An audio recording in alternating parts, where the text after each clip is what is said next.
یہودیوں کا ایک نامی گرامی خطیب تھا۔ وہ گلا پھاڑ پھاڑ کر تقریر کر رہا تھا کہ اچانک اس کی زبان بند ہو گئی۔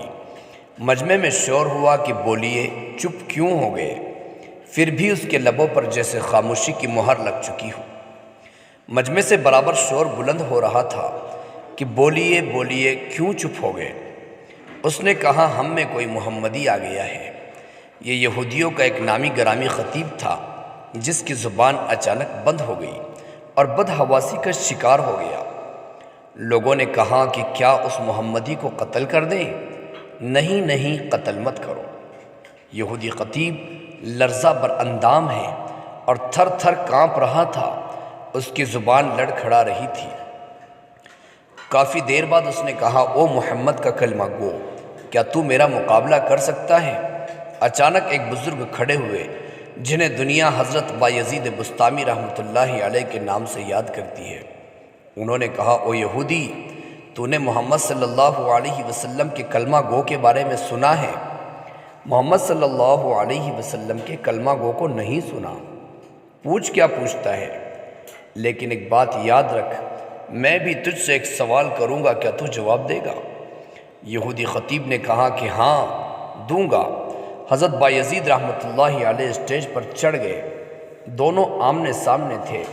سلسلہ سوالات یہودی خطیب کی طرف سے شروع ہوا۔ یہودی خطیب نے کہا، وہ ایک بتاؤ جس کا دوسرا نہیں۔ فرمایا، اللہ ایک ہے، اس کے ساتھ دوسرا نہیں۔ یہودی خطیب نے کہا، وہ دو بتاؤ جس کا تیسرا نہ ہو۔ فرمایا، دن اور رات، اس کا تیسرا نہیں۔ یہودی خطیب نے کہا، وہ تین بتاؤ جس کا چوتھا نہیں۔ فرمایا، لوح، قلم اور کرسی، یہ تین ہے، اس کا چوتھا نہیں۔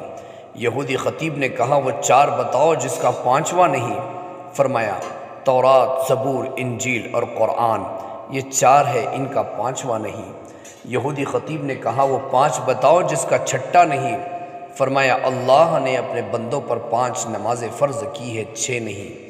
یہودی خطیب نے کہا، وہ 6 بتاؤ جس کا 7واں نہیں۔ فرمایا، 6 دن میں زمین آسمان بنائے، 7 نہیں۔ یہودی خطیب نے کہا، وہ 7 بتاؤ جس کا 8واں نہیں۔ فرمایا، میرا رب کہتا ہے، میں نے 7 آسمان بنائے، اس لیے آسمان 7 ہے، اس کا 8واں نہیں۔ یہودی خطیب نے کہا، وہ 8 بتاؤ جس کا 9واں نہیں۔ فرمایا، میرے رب کے عرش کو 8 فرشتوں نے پکڑا ہوا ہے، 9 نے نہیں۔ یہودی خطیب نے کہا، وہ 9 بتاؤ جس کا 10واں نہیں۔ فرمایا، حضرت صالح علیہ السلام کی قوم میں 9 بڑے بدمعاش تھے، 10واں نہیں تھا، اللہ نے 9 کہا۔ یہودی خطیب نے کہا، وہ 10 بتاؤ جس کا 11واں نہیں۔ فرمایا، حج میں کوئی غلطی ہو جائے تو اللہ نے ہمیں 7 روزے وہاں رکھنے اور 3 گھر میں رکھنے کا حکم دیا ہے، یہ 10 ہیں، 11 نہیں۔ یہودی خطیب نے کہا، وہ 11 بتاؤ جس کا 12واں نہیں۔ فرمایا، یوسف علیہ السلام کے 11 بھائی تھے، 12 نہیں۔ یہودی خطیب نے کہا، وہ 12واں بتاؤ جس کا 13واں نہیں۔ فرمایا، سال میں اللہ نے 12 مہینے بنائے ہیں، 13 نہیں۔ یہودی خطیب نے کہا، وہ 13 بتاؤ جس کا 14 نہیں۔ فرمایا، یوسف علیہ السلام نے اپنے باپ سے کہا کہ میں نے 11 ستارے دیکھے، ایک سورج دیکھا، ایک چاند دیکھا جو مجھے سجدہ کر رہے ہیں، یہ 13 ہے، 14 نہیں۔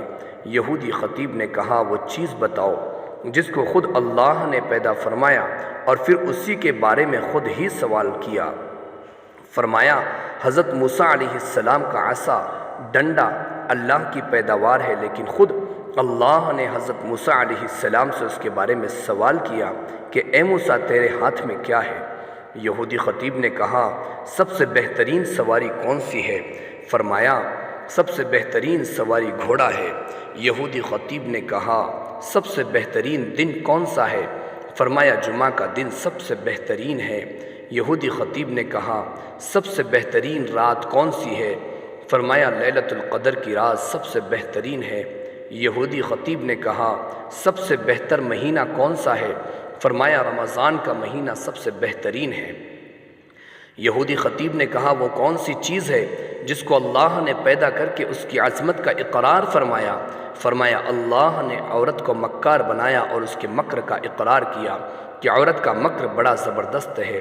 حضور اکرم صلی اللہ علیہ وسلم نے فرمایا کہ میں نے نہیں دیکھا کہ بڑے سے بڑے عقل مند کے قدم اکھاڑنے والی ہو اور کوئی چیز نہیں سوائے عورت کے مکر کے، بڑے بڑوں کی عقل پر پردہ ڈال دیتی ہے۔ یہودی خطیب نے کہا وہ کون سی چیز ہے جو بے جان ہے مگر سانس لیتی ہے؟ فرمایا میرا رب کہتا ہے مجھے صبح کی قسم جب وہ سانس لیتی ہے۔ یہودی خطیب نے کہا وہ کون سی 14 چیزیں ہیں جنہیں اللہ نے اطاعت کا حکم دیا اور ان سے بات کی؟ فرمایا 7 آسمان زمین، اللہ نے 7 زمین 7 آسمان بنائے اور ان 14 کو خطاب کر کے فرمایا میرے سامنے جھک جاؤ، تو ان 14 کے 14 نے کہا یا اللہ ہم آپ کے سامنے جھک رہے ہیں۔ یہودی خطیب نے کہا وہ کون سی چیز ہے جسے اللہ نے خود پیدا فرمایا پھر اللہ نے اسے خرید لیا؟ فرمایا اللہ تعالیٰ نے مسلمانوں کو پیدا کیا اور ان کو خرید لیا جنت کے بدلے میں۔ یہودی خطیب نے کہا وہ کون سی بے جان چیز ہے جس نے بے جان ہو کر بیت اللہ کا طواف کیا؟ فرمایا نوح علیہ السلام کی کشتی پانی پر چلی اور چلتے چلتے جب بیت اللہ پر آئی تو بیت اللہ کے ساتھ چکر لگائے۔ یہودی خطیب نے کہا وہ کون سی قبر ہے جو اپنے مردے کو لے کر چلی؟ فرمایا حضرت یونس علیہ السلام کی مچھلی جو حضرت یونس علیہ السلام کو 40 دن لے کر پانی کے اندر چلتی پھرتی رہی، وہ قبر کی طرح تھی اور کشتی کی طرح چل رہی تھی۔ حضرت یونس علیہ السلام کو پیٹ میں بٹھا کر نہ مرنے دیا اور نہ بھوکا رکھا، نہ پیاسا رکھا، نہ بیمار کیا، نہ پریشان۔ حضرت یونس علیہ السلام امانت بن کے بیٹھے ہوئے ہیں۔ یہودی خطیب نے کہا کہ وہ کون لوگ ہیں جنہوں نے جھوٹ بولا پھر بھی جنت میں جائیں گے؟ فرمایا یوسف علیہ السلام کے بھائی۔ حضرت یوسف علیہ السلام کے بھائی شام کو آئے اور بکرے کا خون کرتے پر مل کر لائے اور جھوٹ بولا کہ یوسف کو بھیڑیا اٹھا کے لے گیا ہے، لیکن حضرت یعقوب علیہ السلام کی توبہ اور استغفار کرنے پر اللہ ان کو جنت میں داخل فرمائیں گے۔ یہودی خطیب نے کہا وہ کون سی قوم ہے جو سچ بولے گی پھر بھی جہنم میں جائے گی؟ فرمایا یہودی اور عیسائی ایک بول میں سچے ہیں، یہودی کہتے ہیں عیسائی باطل پر ہے اور عیسائی کہتے ہیں یہودی باطل پر ہیں، اس بول میں دونوں سچے ہیں لیکن دونوں جہنم میں جائیں گے۔ یہاں تک پہنچ کر یہودی عالم خاموش ہو گیا۔ اب باری حضرت بایزید بستامی رحمۃ اللہ علیہ کی۔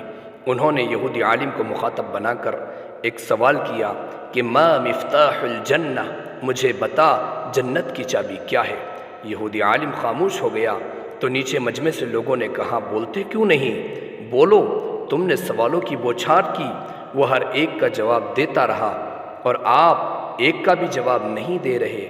کہنے لگا جواب مجھے آتا ہے مگر تم مانو گے نہیں۔ لوگوں نے کہا اگر تو کہے گا تو ہم مان لیں گے۔ اس نے کہا کہ جنت کی چابی تو محمد الرسول اللہ صلی اللہ علیہ وسلم ہے۔ چنانچہ سارا مجمع یہودی خطیب کی یہ بات سن کر حیران ہوا کہ اگر معاملہ یہ ہے تو پھر تم نے آج تک یہ ہم سے کیوں چھپایا؟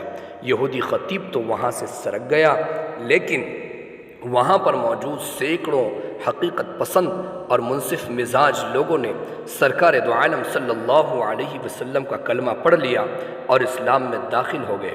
یہودیوں، آج بھی بایزید کی روحانی اولاد تمہارے سوالات کے جوابات دے رہی ہے، لیکن ما مفتاح الجنہ کے سوال کا جواب تم نے چھپا رکھا ہے۔